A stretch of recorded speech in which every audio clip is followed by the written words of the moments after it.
Hi, I'm David Peña-Guzmán. And I'm Ellie Anderson. Welcome to Overthink, The podcast where two friends who are also professors put philosophy in dialogue with the everyday. Because big ideas are within everyone's reach.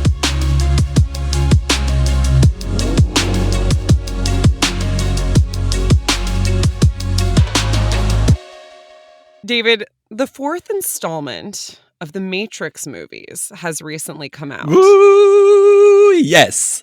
Okay, you make it sound like you're a Matrix fan. I don't even think you like the Matrix, do you? What? Oh, okay, so I haven't seen the fourth Matrix, but I was very into the Matrix when it came out, 1 through 3. Oh, okay, I stand corrected. Yeah, no, I did really like them. And I have to say the first one stands the test of time pretty well, in a way that the second one and the third one that are mostly fancy explosions and special effects do not. Okay. I haven't seen the second and third one, to be honest. Philosophers love The Matrix because it's really known as one of the most philosophical films. It plays on the difference between reality and illusion, waking and dreaming. There are political philosophy resonances to it and ethical ones. And I saw it. I kind of forgot it. Well, the first time that I felt like I finally aged out of my students' age group is when I asked my students if they had seen The Matrix, and not a single one of them said yes. Yeah, well, even the Matrix is even a little bit out of my age range. Ew, Ellie, I'm only stop. a couple years younger than you, but yeah, I feel like it wasn't really part of the zeitgeist. I mean, so the first one came out in... like 2000, 2001, something like this? 1999. Oh, okay, I was a year or two late. I was 10. You were 10. In any case... Yeah, but I think maybe The Matrix 4's release will spark interest among young people again, because The Matrix 3 came out only in 2003. So Matrix 1, 2, and 3 came out within the span of a few years, and then The Matrix 4 has taken a lot longer to come out. Yeah.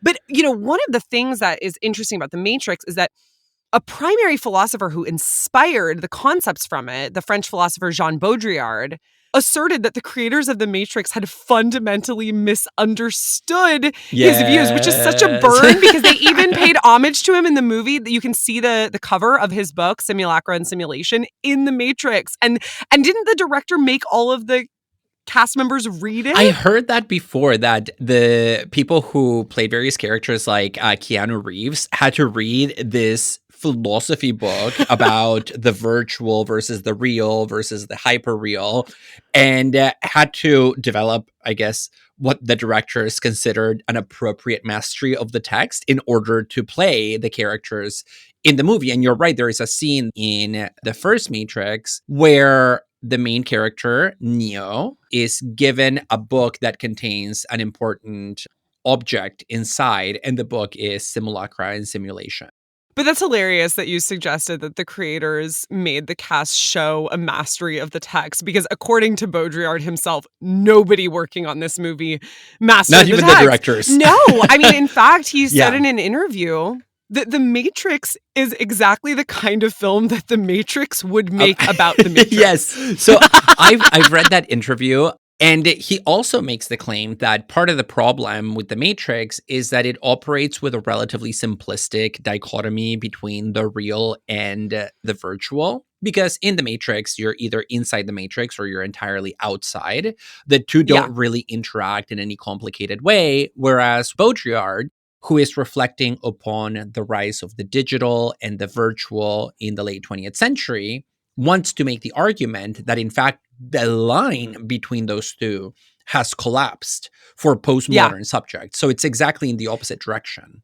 Yeah. No, there seem to be a couple of problems with it for Baudrillard. One is that in making the distinction between the real and the virtual seem clearer than it is in the present day, The Matrix ends up actually being closer to Platonic philosophy than it is to Baudrillard's own philosophy, because The Matrix actually shows something more like Plato's cave, where people are stuck in a cave thinking that projections of shadows on the walls are real, when actually there's an entire real world outside. And that's pretty different from what Baudrillard's doing. And then the second thing is that He's also really concerned with the way the Matrix itself is about a monopolistic superpower and resisting that monopolistic superpower.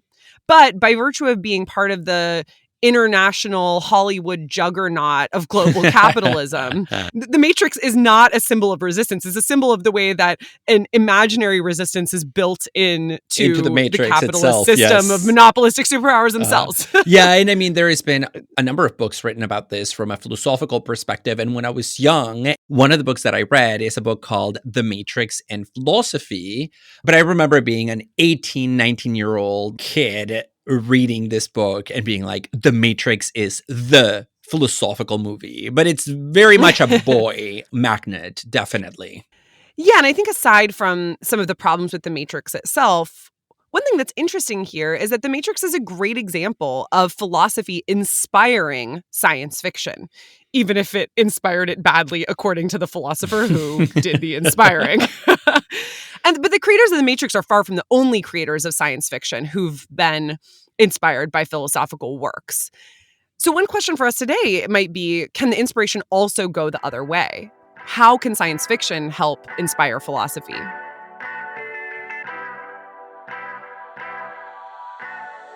Today, we are talking about science fiction. How have developments in science and technology given rise to the literary genre of science fiction? How does science fiction change our relationship to the present by helping us imagine alternative futures?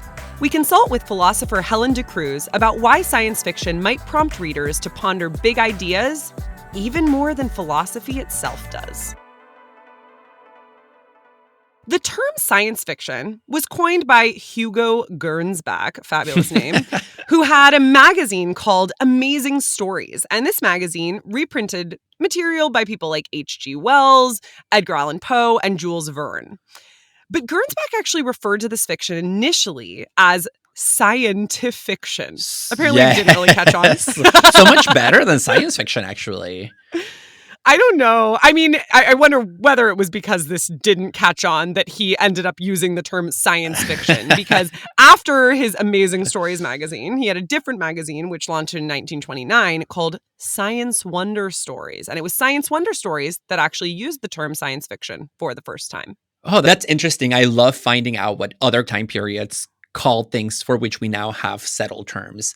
But even though a lot of historical accounts trace the origins of science fiction to the early 20th century, there are definitely some important precursors that predate this time period. For instance, Shelley's Frankenstein could be described as the first work of science fiction as such, since it deals with, a scientific experiment gone awry and the social and ethical. That seems pretty... Yeah, the implications of that. Yeah, that seems like a pretty clear case of science fiction avant la lettre. Yeah, avant la lettre. So 19th century, before the term science fiction was coined. Yeah, so I think it's important also to recognize that these developments in the early 20th century build upon something that was already there in the air.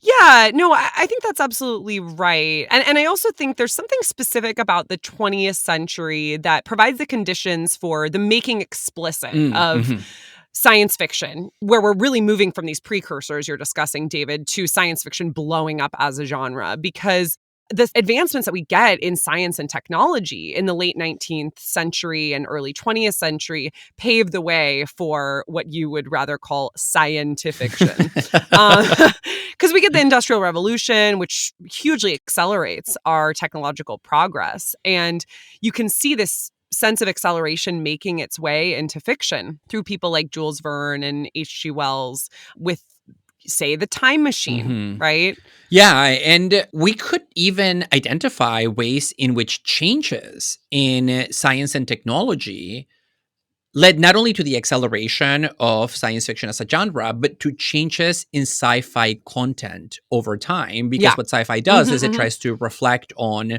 the scientific and technological present. So I'm here thinking, for instance, about the fact that the rise of the computer age and cybernetics in the 1940s and 1950s led to sci-fi focusing more, for instance, on robots, on questions about the difference between the human and the machine. So think about, do androids dream of electric sheep? which inspired not just Blade Runner, but also the movie I, Robot with Will Smith. I liked that one. That was a fun one. I love Blade Runner, and the recent remake. I meant iRobot. Oh, okay. Controversial take here. I like iRobot better than Blade Runner. I'm not willing to defend that from an aesthetic point of view. I'm just saying, like, I actually enjoyed iRobot more than Blade Okay, well, Runner. that's fine. As long as you clarify that it's not because it's actually better, but maybe just like more enjoyable and fun It to might watch. be. I might be willing to defend that. I would just need to think about it more. Okay, so let's save that for another time because I am not having it. But, just as the rise of cybernetics leads to a particular kind of sci-fi writing, so too the space race leads to its own kind of sci-fi stories focusing on space technology, on space exploration. The movie Dune just came out, and so there's been a resurgence of interest in that story, but originally came out in 1965 when as a book. As a book, when the space race was front and center in terms of social problems and social questions. So there's a clear correspondence here. And it's really interesting, too, with the case of Dune. I haven't read the book, but I have seen the movie. Same. And I think, and I think that the way that Dune is made in the present day reflects even more than the space race theme, the themes of colonialism, racism, Islamophobia that feel really salient to contemporary Americans. Because one of the really interesting things I think about science fiction is how it reflects, as you said, David, concerns of the current age. And when we see things like remakes of different books or films that are sci-fi in nature, how do those change over time depending on the preoccupations that come to the fore in different periods? Like Dune now versus 1965 Dune versus David Lynch's Dune. Yeah, or The Time Machine in the early 20th century versus, there's been a lot of movies about time travel that just look very different than The Time Machine. I was not a fan of Interstellar or Inception on this point, but... Well, yeah. Or Tenet. Oh, God, I hated Tenet. I really disliked Tenet as well. And I really hated Interstellar, like with the passion of 1,000 suns. That was the one about the aliens that have like a different sense of time, right? No, that's Arrival, and that was a good movie. Oh, Arrival. I love that. Oh, sorry. I said Interstellar. Yeah, no, I also didn't even like Arrival. Yeah, but you liked iRobot, so your credibility is at -5, whatever that metric is. It was genuinely good, and Will Smith's a really good actor. You put iRobot over Blade Runner, like, enough. I thought Arrival was not terrible. It was very, very interesting. But I did have issues with the way that they depicted time in that film. I think it intended to be more revolutionary in its depiction of time than it actually was. And I thought that there were some logical inconsistencies there. But I think, in general, it's really cool to see philosophical concerns like temporality appear in science fiction, as well as seeing how science fiction trades on emerging technologies as inspiration for its fictional stories. And one thing that I think is also really interesting is that the influence can go the other way, too. Science fiction can influence philosophy, which we'll talk about a little bit later with Helen De Cruz, but it can also influence real-world technology. So I found this 2018 study showing that researchers on human-computer interaction often use science fiction as inspiration. And a couple of examples of the way that science fiction has led, either directly or just through the cultural ether, to technological innovations are, one, cell phones. Yes. In Star Trek, Dick Tracy used a watch to communicate remotely with people. And then also video conferencing in 2001, A Space Odyssey.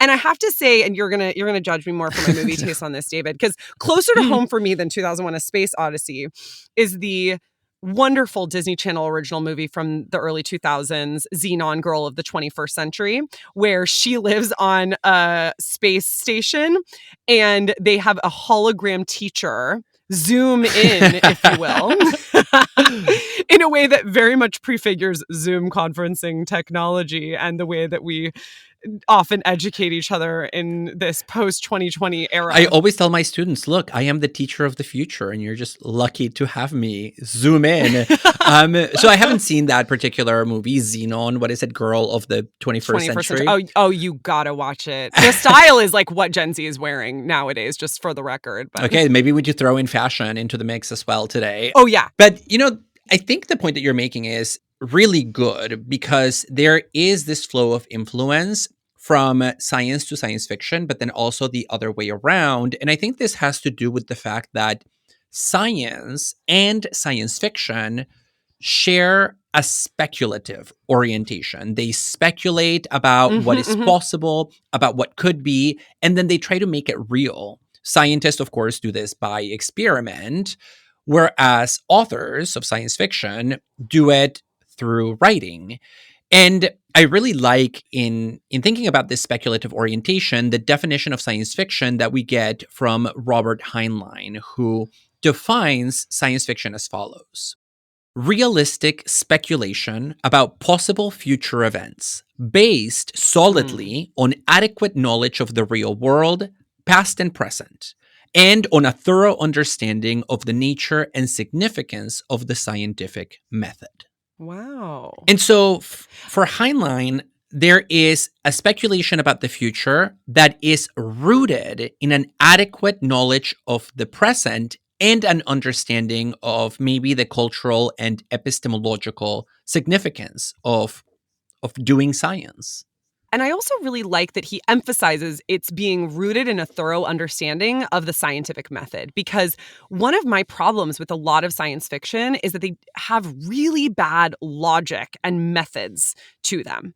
They're either internally inconsistent, which was how I felt about the movie Arrival, or they just kind of defy the logic of what we know about the world scientifically. Yeah, and I think that's a point that's worth underlining, which is that the imagination that is the engine for science fiction stories is not an unfettered imagination that just conceives of scenarios ex nihilo without any consideration of the scientific present. It's actually through a consideration of science and our scientific realities that it then builds a world to which we could draw a line from the here and now. Yeah. And one of the really interesting things about that, too, is that, at least according to the science fiction author Ted Chiang, who actually wrote the short story Arrival, which I haven't read the short story. I also I've only haven't. seen the film. I haven't. And yeah, but I have read a couple of other stories by Chiang, and I think he's a really good and rigorously philosophical science fiction just writer. Internally inconsistent, right? Well, I thought the movie Arrival had some internal inconsistencies, but on a pretty high level. Like, it was way better than Inception and Tenet. But anyway, Ted Chiang says that one of the things that distinguishes science fiction from fantasy or from magic is that not only is there this rooting in the present that you talked about, David, but there's also a way that science fiction opens us up to the implications of ideas in our present in ways that are potentially politically revolutionary. And this is very different from fantasy for Chiang, because Chiang says that fantasy essentially depends on one or more characters, usually the hero, having superpowers, having magical powers. And magic by nature is something that is accessible only to a few, because magic defies the laws of science, I would say. And also one thing that Chiang says is that magic evokes wonder and amazement. So fantasy is an anti-egalitarian genre. By nature, whereas science fiction isn't necessarily. Science fiction really opens us up to a wide variety of different political and social organizations. Yeah, my first intuition is to agree with that.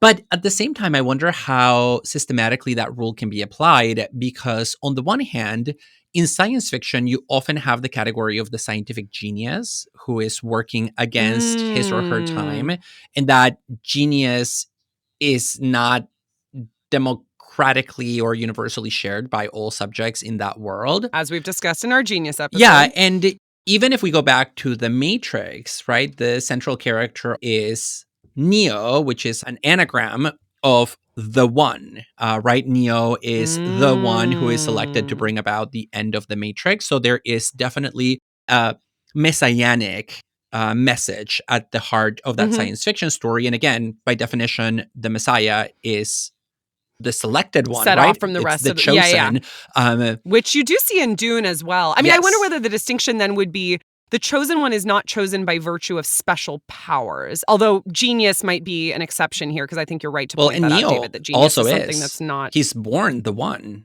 Yeah, but he's not born the one by virtue of a superpower. He just happens to be born the one. So in theory, he could be anybody, right? Yeah, I guess there is a randomness to the one because it's a Yeah. glitch of the Matrix in that particular case. Yeah, Anyways. which is not the case with Dune, because he does have special powers. Maybe this distinction unravels. Interestingly, a lot of people who try and define science fiction say that it is notoriously difficult to define. Well, I mean, so maybe we're getting at an essential challenge yeah, here. because how do you differentiate it, say, from fantasy, or how do you differentiate it just from fiction that happens to feature a scientific component? Another question might be, how do we distinguish science fiction from philosophical thought experiments, too? Because philosophy makes up stories all the time to help us sort of flex our imaginations. Are these essentially different from science fiction stories or not? Well, to help us think about this very good question, Ellie, today we have with us Dr. Helen De Cruz, who is an expert on the philosophy of religion and the philosophy of science fiction. Dr. De Cruz has written multiple articles about the relationship between philosophy and science fiction. Most recently, she co-edited a book entitled Philosophy Through Science Fiction Stories, Exploring the Boundaries of the Possible.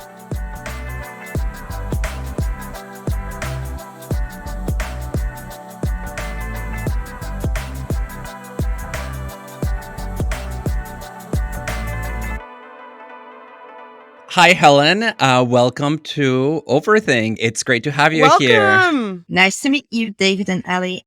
Helen, why do you think science fiction is important for philosophy? And how did you get interested in the relationship between these two fields? I think that, in a sense, people who will never open a philosophy book have engaged with philosophical questions through science fiction. Mm-hmm. I think almost everybody has at some point seen a science fiction movie or series, and these are always surprisingly philosophical. And these are not just for a small niche audience, like these are big blockbuster movies like Inception. So you have René Descartes, the 17th century French philosopher, who starts with this question about how do I know that I'm not dreaming? How do I know that I am actually sitting in my study, in my robes, writing and thinking, and not lying in bed naked, apparently. slept in the nude. I love that detail. It's a lovely detail. And he uses that as a starting point to get ever more skeptical. Like, how do I know that I'm not being deceived by my senses? How do I know that I'm not being deceived by an evil demon who wants to trick me? And in a sense, even if you've never read Descartes, you will have thought about these issues when you have watched a movie like Inception, because I don't want to spoiler it, but you walk out of the theater thinking, what just happened? Is he dreaming or isn't he? And that sort of questions is not really just for philosophers. Like, everybody has these questions because philosophy is born in this sense of wonderment about everyday things. So it's not just something that only academics do or only people who went to college do. It's something everybody does. And science fiction is this sort of, because it's a pulpy genre, because it doesn't pretend to be super sophisticated, although it is. Science fiction gives us an entry into these questions that we all wrestle with. Yeah. So would you say, Helen, that you came into philosophy through your pre-existing interest in science fiction, or did you come into science fiction through your interest in philosophy, or was it a mixture of the two? So about my interest in philosophy, I actually came to it quite late. I was raised in a working class family, not in a family of academics or even in a family with lots of books. And I was very interested in the question of what makes us human. What are the sorts of things that separate us? And I know that in a biological sense, we are animals. Like, I know. But at the same time, we build cathedrals and we come up with theories. And that has always fascinated me. And in fact, my major is art history. Mhm. And the reason it's art history is that I thought art is the way in which people think about these questions and in which they express their humanity most potently. And as I was doing the art history major, and I did lots of philosophy courses then, and then I decided eventually to do a PhD in philosophy after I did my PhD in archaeology. So I came to it super late.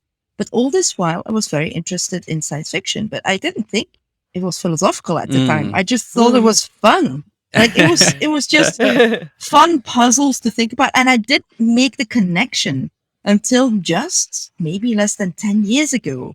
Oh my gosh, I had no idea that you also have a PhD in archaeology, Helen. Yeah, that's amazing. Double PhD. That is incredible. And I'm wondering too about how, did you take philosophy in high school? No, Okay. I didn't do philosophy in high school, and I actually just had no philosophical background, like for the longest time. The only difference was that in high school, I got this sort of mega crush on anything that had to do with the Italian Renaissance. I have no idea why, but I just got super into it. And I even, used my savings to go to Florence and to Rome. Yeah. And I got so into it. I read Baldassare Castiglione's Book of the Courtier. And I read Niccolo Machiavelli's Prince and a couple of other Renaissance philosophy books. So that was actually my intro to philosophy. And so then you decided that you wanted to create a time machine so you could go back to the Renaissance, which spawned the interest in science fiction and archaeology. Not that archaeology is going to be the one that's creating the time machine, but we can, go back to previous times, perhaps with one. But the reason I asked about the high school education is because, I know you're from Belgium, so I wasn't sure if it was perhaps different there, but in the US, almost no high school students have philosophy classes available to them. And so, one thing I think is really important about what you're describing as the philosophical value of science fiction is that it's often only through science fiction films and stories and novels that teenagers are having really any access to what we would traditionally think of as philosophical questions, unless they're religious, because there's also, a lot of philosophy baked into religion in the US today. So I think, the way that a lot of American teenagers are thinking about these bigger questions in life is through science fiction, not to mention, of course, the many adults for whom science fiction provides a way of thinking about philosophical questions.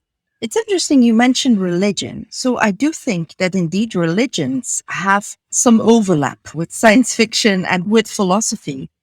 But it seems to me like particularly when you're part of an organized religion, you want to be orthodox, right? You don't want to sort of say weird things, or maybe I don't know. This could be a concern.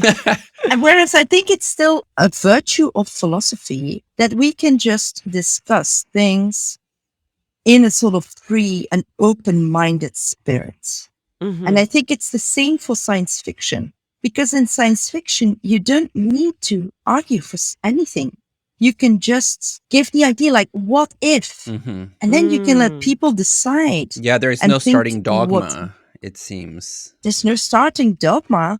And you can explore a whole range of ideas. So I'm only now reading, and this book has been suggested to me for the longest time by all sorts of enthusiastic philosophers, is Ursula Le Guin's The Dispossessed. Yeah. It's a super interesting novel. I hadn't read it before. I thought I did, but I hadn't. And it basically tries to see, like, if we had a realistic utopia that doesn't have saints, but actual human beings who are flawed, what would the utopia look like? What would it take to have such a society? That's the starting point of the story. And I find it very interesting as a thought experiment, because can you make it work in fiction? Does it sound believable in fiction?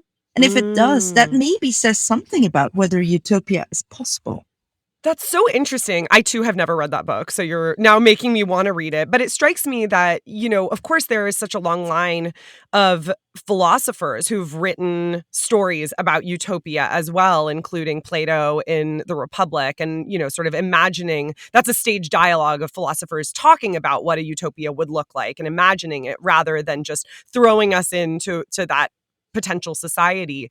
But I wonder on the basis of that, how we might distinguish philosophy from science fiction, because a lot of people think that what separates the two is storytelling, right? Fiction tells stories and philosophy does not. Philosophy gives, the best possible, most realistic, justified account of the way that the world currently is and the way that it should be. But in your work on the two, you really suggest that philosophy is more linked to storytelling than it seems. So we've got fiction writers who invent fictional universes on the one hand, but philosophers often use what are known as thought experiments to tell stories. And so I'm wondering what you think about this distinction between the two. How do philosophers' stories differ from the stories of science fiction? This is such a cool question. I was just thinking about it recently because I'm teaching now philosophy of mind to neuroscientists. And one of the decisions I made was to take all what are called less commonly taught philosophies. So that's sort of shorthand for non-Western, but non-Western is problematic because it centers Western. So anyway, that sort of philosophy, very often, even though the arguments can be very rigorous and you can really distill a rigorous argument out of it, the storytelling is very rich. So the way in which things are set up is less argumentative than a lot of Western philosophy is. So, for example, if you take the Zhuangzi, which is it's a warring state, so about 4th century BCE, a collection of sayings, by the Chinese philosopher Zhuangzi.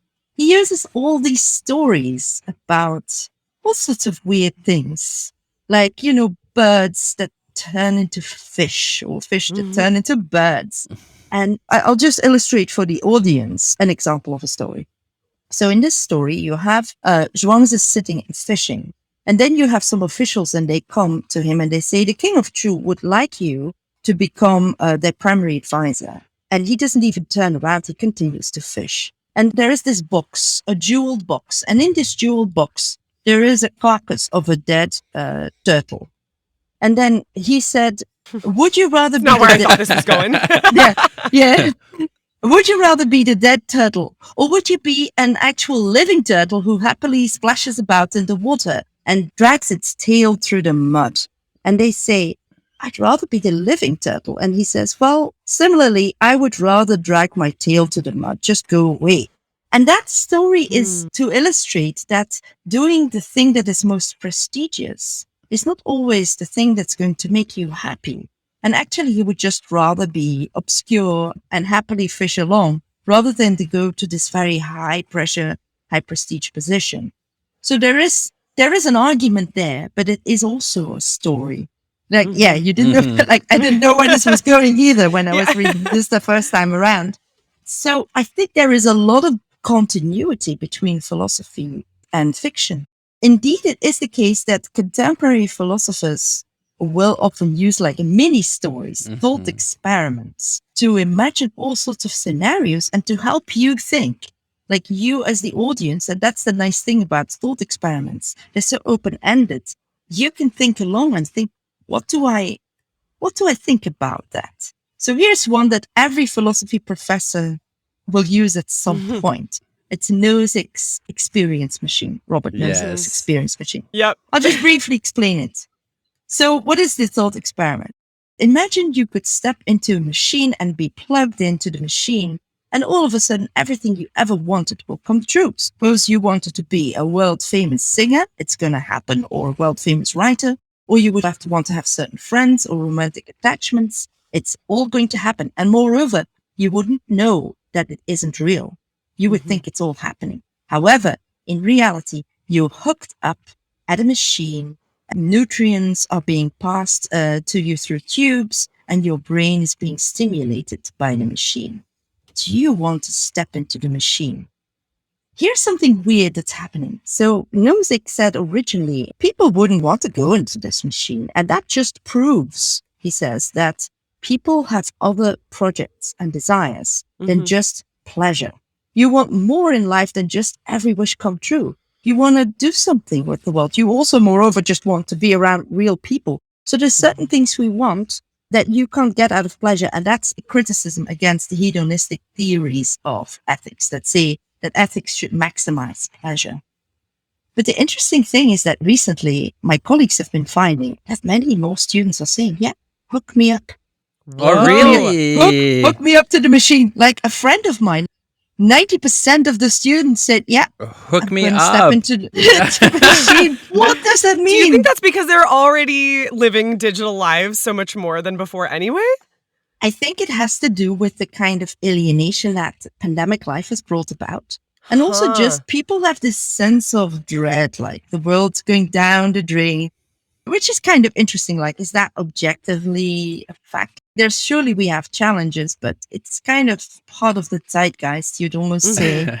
So you see, in that sort of thought experiment, you can think about it and you can give your own answer. And then that will figure into how you respond to the rest of the argument. Yeah, and that's such a good example here in connection to science fiction, because of course the movie The Matrix gives us almost a cinematic rendition of this thought experiment where people get plugged into a machine, the Matrix, and yet the movie turns on the idea that somehow, for some reason, people wake up occasionally from this machine. So there is something about the human being that resists the irreal and reaches out for the real world. But I think you're right that there are all these areas of overlap, right, between philosophy and science fiction. And one of the arguments that you make, especially in your 2015 article entitled The Epistemic Value of Speculative Fiction,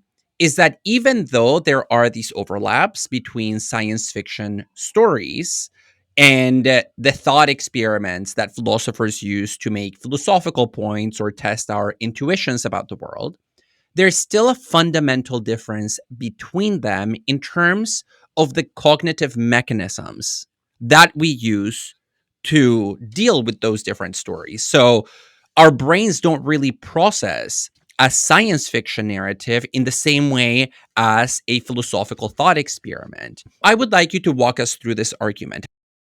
One thing to keep in mind about cognition is the more detail we have and the more detail that we can latch onto, the less we are reliant on all sorts of heuristics and biases. So if you have very little detail and it goes very quick, then you will sort of default to all sorts of ideas that you already had. And it makes sense because there's not much else to be guiding your thinking. But if you have a detailed situation, then you might come to different conclusions. So fiction writers have known this for a long time. So Elizabeth Gaskell, for example, was a British author. So this is not a science fiction author, but she was a British author at the turn of the 19th century. And she was interested in poor people and their lives. Now, the problem was that most of the audience was not interested. Most of the people who read novels for fun, they weren't poor. So how do you do that? Well, she started talking about them the way that you would think about rich people would commonly read in novels. Like, for example, that they would have divorces and they would lose a child to illness. And that way, the reader started to see poorer segments of society in a more human light. And you have the same thing with abolitionist literature and with, literature by Charles Dickens and so on. And in fact, also with science fiction. So it does change. These sorts of details are relevant. In fact, we see this even at the neural level, so that richness of detail influences how we mentally travel to different worlds. If you have a more rich environment with more detail, then your engagement with it, then the way the scenarios that you build are going to be different. So in that respect, I think that it's good to have detail in your philosophy. Even if you write a philosophical article, I think the details in a thought experiment genuinely matter. Yeah. Is the idea then that philosophical thought experiments, just by their very nature, cannot have as much detail about the world that they are creating than a science fiction novel, where an author can really paint a picture of an alternative universe, the moral lives of the characters in it, And that richness of detail is what allows the reader to essentially transport themselves into another world. Yeah, just to piggyback on that, David, I was thinking about how, Helen, in your work, you've written about the idea of transportation, where fiction can transport you to another world. So just wanted to bring that word in the mix because, David, you mentioned it in its verb form. Yeah, transportation is this idea that you can be transported into a different world. And I think very rarely in philosophy you do feel transported, particularly the sort of narrative philosophy by people like Nietzsche. So I know that many non-philosophers read Nietzsche and they really get a lot out of it because that is almost, and it is actually in many cases just fiction. So you get those details and you get this alternative world. You for a moment get transported away from your everyday worries and concerns, and you get transported into this other world. And there is a way in which thought experiments are usually super brief, and so there is just not the amount of detail to do that. And it also strikes me that there's perhaps less of an engagement of the actual emotions in a learning experience in philosophy than there might be with science fiction. So I'm thinking about Paulo Freire's idea of the kind of banking model of education that dominates today, and this idea that we as learning subjects are just sort of deposit boxes for information. And so what do I want? I just want the philosopher to cut to the chase. I want them to get to the point. I want to know the bottom line of the argument. For Freire, this is totally the wrong way to think about education, because actually education involves a much more dialogical process where you're engaged in your full body, you're engaged in dialogue with others, right? And so even though fiction, of course, involves sitting alone in a room quietly and reading something, there's still, I think, maybe a sense whereby it's enlisting more parts of ourselves than perhaps a philosophical thought experiment might. And would you say that emotions is maybe part of what distinguishes science fiction from philosophical thought experiments? I think that great science fiction indeed can transport us emotionally to different worlds and engages us in a way with certain philosophical ideas at an emotional level. So, for example, you have Le Guin's Left Hand of Darkness, which is a very interesting novel. It explores ideas about gender and sexuality, and it does that in a way that sort of prefigures a lot of later debates. So she has these people who are not gendered, so they are genderless, but they will at certain points assume a male or female body, sexual characteristics, and then they will have sex. And it's interesting that you have an anthropologist and he comes to this planet. He comes into this relationship with somebody on the planet, and they have this long trek on the ice desert. And it's a very romantic moment. So it gives you a sort of sense about like, how would we organize society if genuinely there was no gender, if you still had sexual characteristics, but even those weren't fixed at a sort of emotional level that is hard to get in just a philosophical argument. Mm-hmm. Yeah, so it seems like we have identified two differences between science fiction narratives and maybe philosophical thought experiments, one being the amount of detail that they carry within them, and then secondly, their appeal to the emotions, with science fiction sort of taking the crown on that one. In your research, you also allude to a third feature, which is essentially the radicality of the narratives themselves, because you point out that not all forms of transportation are the same. And you note that there is, in fact, a trade-off between mental simulations that turn on the near future versus mental simulations that throw us into a completely unknown world in which even the laws of basic logic and basic physics no longer hold, right?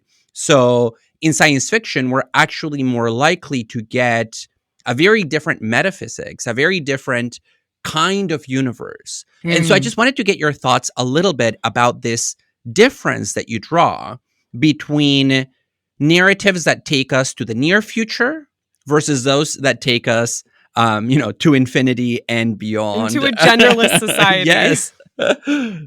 So one of the things cognitive scientists have found is that we are generally better at prospecting things that come nearer in the future and that are more similar to current situations. Like the more distant something is, the more different it is from our lives now, the more difficulties we have to actually think about what we would concretely do or how we would evaluate a situation. And for philosophy, it's important to know, how we evaluate things. And so if you use a thought experiment because of its brevity, the best thought experiments don't in fact change a whole lot. Or if they do it in such a way like Nozick's experience machine, that you have this one fact and it sort of dominates everything. But in science fiction, you can do, because of the length of it, you can do both. So you can have that level of detail, but you can also have something that is very unfamiliar and very far away. And you can really think about that and see what would happen. Whereas in philosophy, if you have such thought experiments, it's not always entirely clear what would happen. So, for example, you have the thought experiment, the Swamp Man thought experiment. I think this is Davidson's.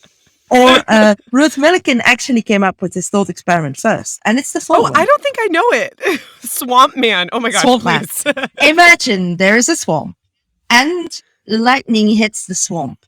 And for whatever reason, the exact duplicate of you arises, like the exact molecules and atoms and everything is exactly Ellie. Everything. Even the neural connections. Would that person be you? And also, would that person have thoughts? Like, could you say that a person who has no history and who would just arise like that, bam, would that person have thoughts or not? And so Millikan actually thinks that this person would not have thoughts. She thinks that you need to have a history. What? Yes. Even though their history would be kind of programmed in? But there's no programming. So it's like there's this amazing cosmic coincidence of lightning striking a swamp. Okay, so the memory wouldn't be lodged somewhere. You would have the same neurons, but the memory itself. Maybe there are the same sorts of connections that make up memories like yours. And to me, the intuitions here are very unclear. And to many other people too. So people have debated these Swamp Man cases. And I think one of the reasons is that it's so weird. Like there's so many weird elements to it. Another hot take on the Swamp Man case. Yeah. Swamp Man debate rages on. Yeah. Exactly. Sounds like the title of an Onion article about our profession. I know, I love it though. I mean, it shows you how interesting actually philosophy can be. And I think that's sort of what is so compelling about your work on science fiction too, is just to show that so much of what we think of as interesting about science fiction is actually philosophical. And maybe if more people realize that, they would realize how wonderful and interesting philosophy is. So I want to ask you, as we start to wrap up here, how you think about the role of wonder. You mentioned at the beginning of the interview that philosophy begins in wonder, which of course is a quote that comes originally from Plato's Dialogues and then becomes famous with Aristotle. And in what sense does science fiction evoke wonder? And why do you think that this is important for human thinking? The history of wonder in Western philosophy is very interesting. It starts out indeed with Plato in the Theaetetus, where, one of the interlocutors of Socrates is completely thrown off and perplexed. And then he says, I don't know how to even deal with all these questions that you throw up, Socrates. And Socrates says, you're wondering because you are a philosopher, and philosophy begins in wonder. So that's that tip. Wonder is a philosophy-specific emotion. However, it is interesting to see that when we reach Aristotle, that he has a different take. His take is that wonder is something that is given to everybody, not just philosophers. When people looked at the stars and wondered about everyday things in their environment, that is when they begin to wonder. Even though Aristotle was sort of an elite who was misogynistic, etc., he still believed that the emotion of wonder is given to all of us and that everybody wonders at some point. But even though the emotion of wonder is an important one, it is very easy to get caught up with everyday like concerns. Lots of us have to work very hard, have all sorts of like drudgery and day-to-day. Some of our jobs are not intellectually engaging. And so within that, you can nevertheless stimulate your sense of wonder by reading, for instance, science fiction or watching a science fiction show or movie. You get that sense of like, what if things were different? And they could be different. And that's important in so many respects. It's important for us to imagine different political futures. And that's why science fiction is often political. It's different for us to imagine like how our relationships with other people could be different or how we could be doing things differently. That's wonderful. That is wonderful. It indeed is. Yeah, so much to so think about. Amazing, Helen. Thank you so much for chatting with us. Helen, this has been incredible. Thank you for sharing your wisdom with us, the wisdom that begins in wonder. Thank you. Enjoying this episode? Please rate and review us on Apple Podcasts, Spotify, or wherever you listen to your podcasts. You can also connect with us and other listeners on Facebook and Instagram. Ellie, that was a lot of food for thought. What do you think? It was so great. Yes. I loved hearing Helen's thoughts as well as about her background. I mean, it's fascinating to hear that she has a background in archaeology, an archaeologist doing philosophy, doing sci-fi. Yes. And I now wonder whether there is a connection between those things insofar as they converge at finding alternative worlds, right? In archaeology, you go digging for other worlds from the past. And in sci-fi, you go digging or exploring for alternative worlds in the future. So it's just a different temporal orientation, arguably.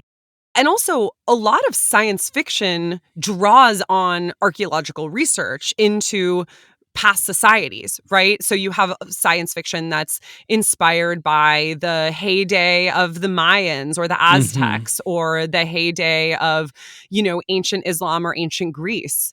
One of the things that struck me is really related here, which is Helen's claim that one of the things science fiction enables is a kind of world building that really allows us to envision things differently. And it makes sense that humans would draw on resources from fully developed, but now extinct societies in order to build those kinds of worlds. Why not draw on the history of humans in order to imagine a potential future of humans and or non-human. Yeah, why not take a step back in order to take a step forward? Yeah.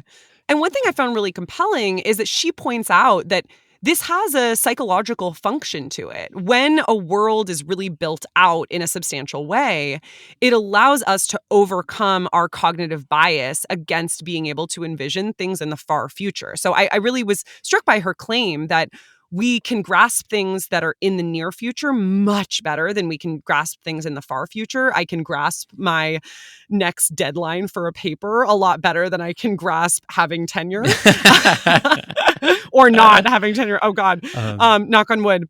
But I think what she suggests is that cognitive bias against being able to envision the far future is in some ways potentially overcome by the intensely imaginative exercises that science fiction engages us in by virtue of its world building. Yeah, and not just imaginative, but fundamentally immersive, because what that world building allows a science fiction writer to do is add enough detail that the reader feels like they are inside of that world rather than pondering it from a distance, right? So there is here a difference between thinking about a world versus really feeling like you are in it, like you are one of its characters. And our cognition, our way of thinking when we are immersed in an alternative world might follow different pathways than the kind of mental operations we might perform or the thoughts and conclusions we might draw when we're just in our everyday world that we're habituated into.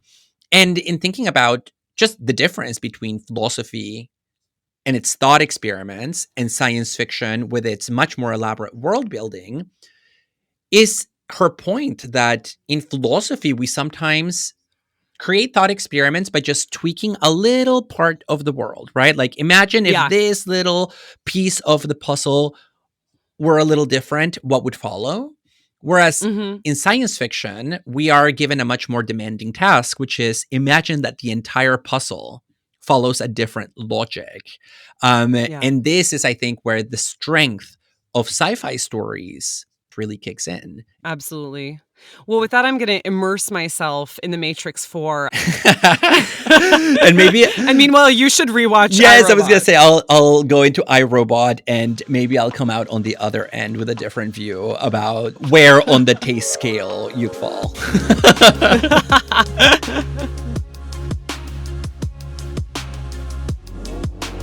We hope you enjoyed today's episode. Please rate and review us on Apple Podcasts, Spotify, or wherever you listen to your podcasts. You can find us at overthinkpodcast.com, where you can email us with questions, feedback, or even requests for life advice. You can also find us on Instagram and Twitter at overthink_pod. Thanks to Samuel P.K. Smith for the original music and Trevor Ames for our logo. And to our listeners, thanks so much for overthinking with us.